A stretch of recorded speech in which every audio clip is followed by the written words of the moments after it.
Who is the fifth rightly guided caliph? He is Omar bin Abdul-Aziz. Abu Hafs Omar bin Abdul-Aziz was born in 61 AH in Medina with his uncles Al-Omar bin Al-Khattab, may God be pleased with him. His mother is Layla bint Asim bin Omar bin Al-Khattab. As for his father, he is Abdul-Aziz bin Marwan, one of the princes of Bani Umayyah, the ruler of Egypt during the reign of his father and remained its ruler for 20 years, and he was an elaborate grammarian. Omar bin Abdul-Aziz, the eighth caliph of Bani Umayyah and the mediation of their contract, rose by justice and the response of grievances until the title of the fifth caliph Rashidun, after the end of the rightly guided caliphate 60 years, and sought knowledge at the hands of the companions and senior followers until he counted one of the greatest scholars of his time. He was born in Medina in 61 AH and died poisoned in 101 AH near the city of Marat al-Numan. He ordered the codification of the hadith and its care for the ruler of the caliphate.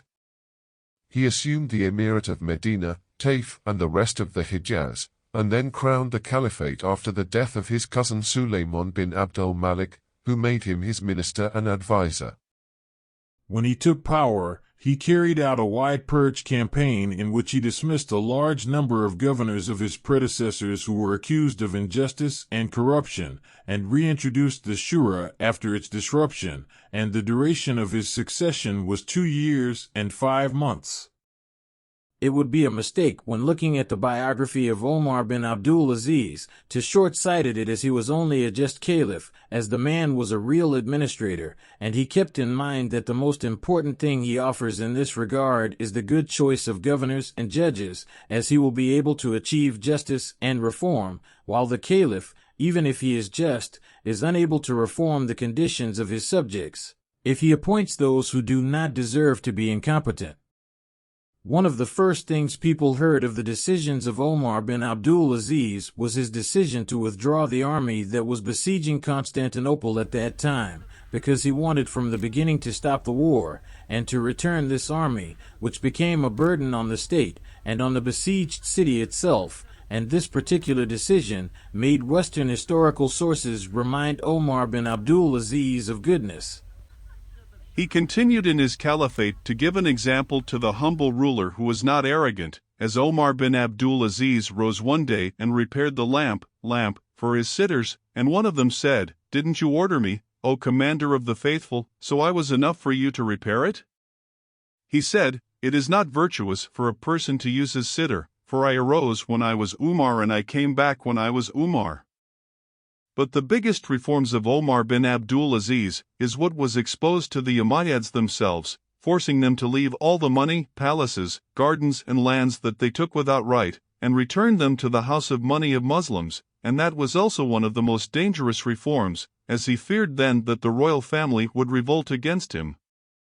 There is almost unanimity among Sunni scholars that the Caliph Omar bin Abdul-Aziz is the first renovator in Islam. He is the renovator in the first 100 years, in application of the hadith of the Messenger of God, may God bless him and grant him peace, that God sends to this nation every 100 years who renews its religion.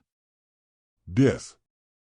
Ibn Kathir mentions in his book, The Beginning and the End, that the Mullah of Omar bin Abdul-Aziz put sama in his food.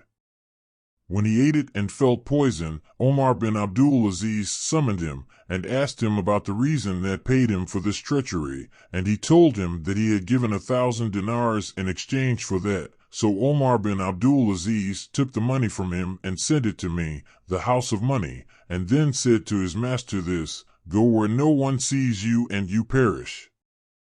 Omar bin Abdulaziz's policies provoked the extraction of money from those who took it unjustly, redressing grievances and restricting unjustly earners. He fled from the Umayyads until they pushed them to conspire against him by poking poison in his food, after they tempted his boy with 1,000 dinars, and Omar had neglected precaution and reservation and refused to guard. Omar continued to complain of his illness for 20 days, and poison runs in his blood and kills him slowly until he handed over the soul to its owner in Rajab in 101 AH at the age of less than 40 years, and prayed by Muslim bin Abdul Malik, and was buried in the monastery of Simeon near Merit al-Numan in Syria. May God have mercy on the just Caliph Omar bin Abdul Aziz and place him in the highest paradise.